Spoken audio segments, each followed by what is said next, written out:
Hello दोस्तों, कैसे हैं आप सब। कैसा है मेरा यूट्यूब परिवार।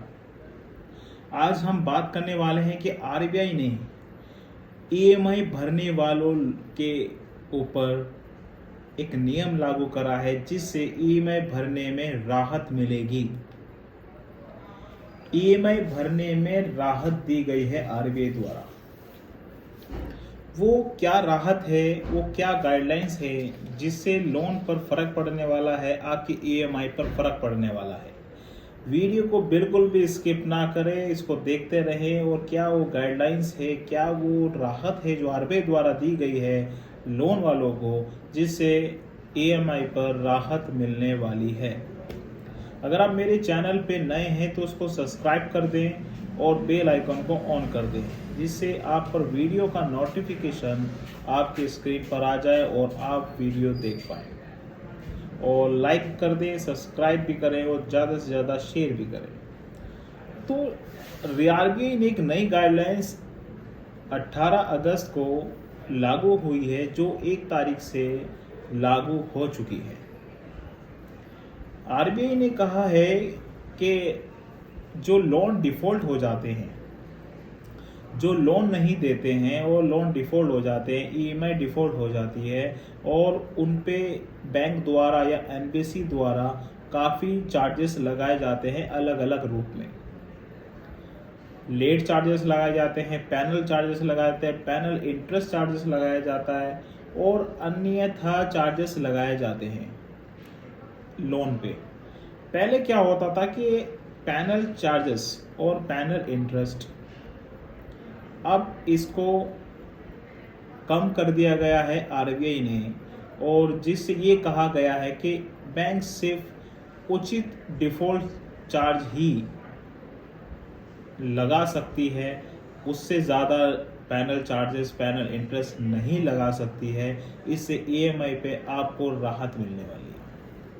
वो ईएमआई पर राहत कैसे मिलने वाली है, आप पे भी ये क्वेश्चन आ रहा होगा।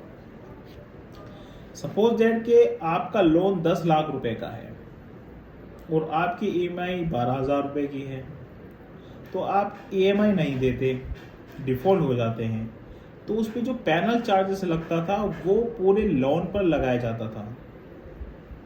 जी, पूरे लोन पे पैनल चार्जेस लगाए जाते थे, जिससे कि आपका इंटरेस्ट दुगना हो जाता है।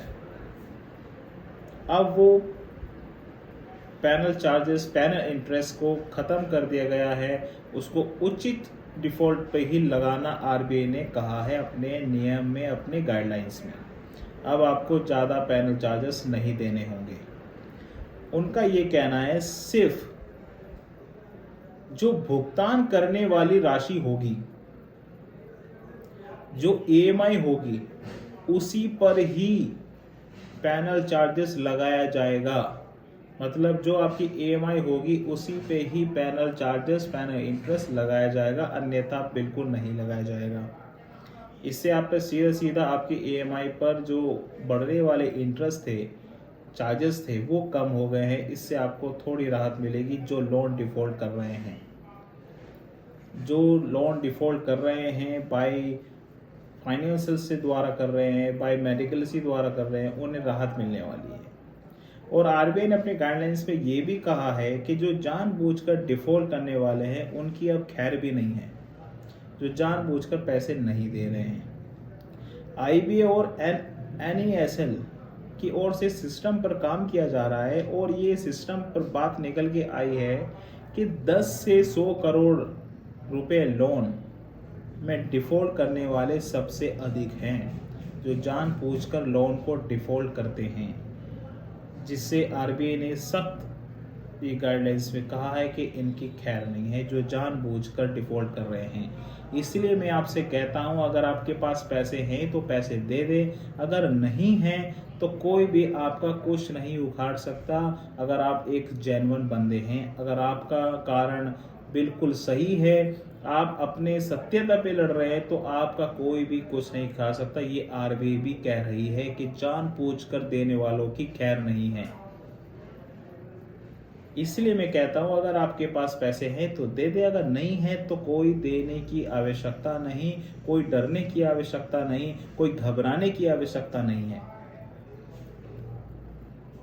बैंक को सिर्फ पैसे चाहिए होता है, इसलिए आपको कॉल पे कॉल करते हैं, रिक्यूअर एजेंट द्वारा कॉल करते हैं, आपको परेशान, आपको मेंटलिटी हरेसमेंट करते हैं जिससे कि आप उनके पैसे दे दें, क्योंकि वो फर्जी लोन रिकवर वाले होते हैं जिन्हें बिल्कुल भी नॉलेज नहीं होती है कानून की। वो आपके साथ बदतमीजी करते हैं।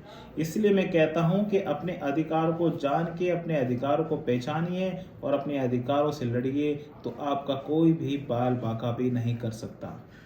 अगर आपके साथ कोई समस्या है, आप मेरे से बात करना चाहते हैं, तो आप मेरे दिए गए नंबर पर व्हाट्सएप कर बुक अपॉइंटमेंट कर सकते हैं और आपका कॉल का समय ले सकते हैं, मेरे से बात करने का समय ले सकते हैं। अगर आप मुझसे पर्सनली मिलना चाहते हैं तो आप मेरे से पर्सनल भी मिल सकते हैं, अपनी अपॉइंटमेंट बुक करके मुझसे आप मिल सकते हैं और अपनी प्रॉब्लम, जो भी आपकी लोन से रिलेटेड प्रॉब्लम्स है, उनका सोल्यूशन आप मेरे से ले सकते हैं। मेरे द्वारा टीम साहब अगर आप अपना कराना चाहते हैं, अपना लोन सेंक्शन ख़त्म कराना चाहते हैं, सेटलमेंट कराना चाहते हैं, तो भी हमारी टीम आपको सपोर्ट करेगी और पूरी तरीके से हर चीज़ को प्रोवाइड कराएगी।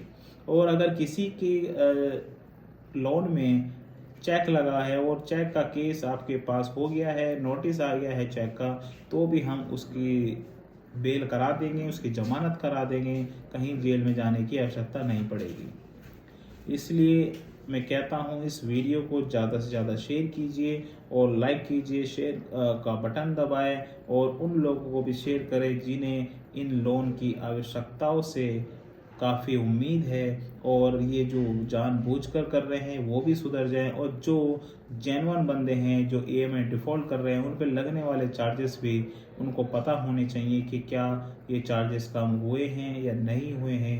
आप अपने जाके सैंक्शन लेटर लें, उसमें सब लिखा होता है कितना पैनल चार्जेस लगेगा, कितना पैनल इंटरेस्ट लगेगा, कितनी लेट फीस लगेगी, कितना आपका रिकवर वो लगेगा।